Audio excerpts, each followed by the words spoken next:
Hi పిల్లలు, welcome to SP story wall. ఈరోజు కథ దొంగ దొరికాడు.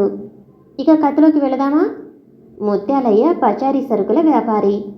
అతని దుకాణంలో బోలెడు మంది పనిచేసేవారు. కొద్ది రోజులుగా గల్లాపెట్టులో ధనం మాయమవుతుందని అనుమానం వచ్చింది ముత్యాలయ్యకు. అంతేకాక సరుకులు కూడా తరుగుతున్నట్టు గ్రహించాడు. ఒకరోజు పొద్దుటే దుకాణం దగ్గరికి వచ్చేసరికి పని వాళ్ళంతా బయటే కూర్చున్నారు. రాత్రెవరో దుకాణంలోకి చొరబడి కొన్ని సరుకులు, గల్లాపెట్టులోని ధనమంతా కాజేశారు. దుకాణం వెనుక నుంచి కన్నం వేసి లోనుకొచ్చారు దొంగలు. పని వాళ్ళందరినీ ప్రశ్నించాడు ముత్యాలయ్య. వాళ్ళు తమకేం తెలియదని వారి కుటుంబ సభ్యులపై ప్రమాణం చేశారు. న్యాయాధికారి సహాయం కోరాడు ముత్యాలయ్య. న్యాయాధికారి తీర్పులు ఇవ్వటమే కాకుండా నేర పరిశోధనలో ఆరితేరినవాడు. దొంగను ఎలా పట్టుకుంటాడా అని అందరిలోనూ ఆతృతే. న్యాయాధికారి పనివాళ్ళందరి వివరాలు, వారి నడవడిక గురించి ఆరా తీశాడు. కొన్ని వివరాలు సేకరించుకురమ్మని తన మనుషుల్ని పంపాడు. నేర పరిశోధన ప్రారంభమైంది. రేపు మీ అందరికీ ఒక పరీక్ష పెడతాను. ఓ స్వామీజీ ఇచ్చిన మూలిక ఔషధాన్ని నీటిలో కలిపి పాత్రలో పోసి ఉంచుతాను. మీరంతా మీ 2 చేతుల్ని అందులో కాసేపు ఉంచాలి. దొంగ ఎవరైతే అతని చేతిపై ఎర్రటి మరకలు ఏర్పడతాయి. మీ అందరికీ ఒక అవకాశం ఇస్తున్నాను. చేసిన తప్పు నిజాయితీగా ఒప్పుకుంటే శిక్ష తగ్గే అవకాశం ఉంది. ఊరు నుంచి పారిపోవాలనుకుంటే శిక్ష కఠినంగా ఉంటుంది. రేపు పొద్దుటే మీరంతా దుకాణం దగ్గరకు రండి అని వెళ్ళిపోయాడు న్యాయాధికారి. మర్నాడు అందరూ సమావేశమయ్యారు. ఎవరూ నేరం అంగీకరించలేదు.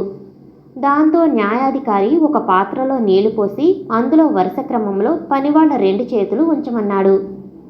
అలా ముంచిన వారందరి చేతులు ఆకుపచ్చ రంగులోకి మారాయి. కానీ ఎరుపు రంగులోకి మారలేదు. గంగయ్య చేతులపై మాత్రం ఎలాంటి రంగు తేలలేదు.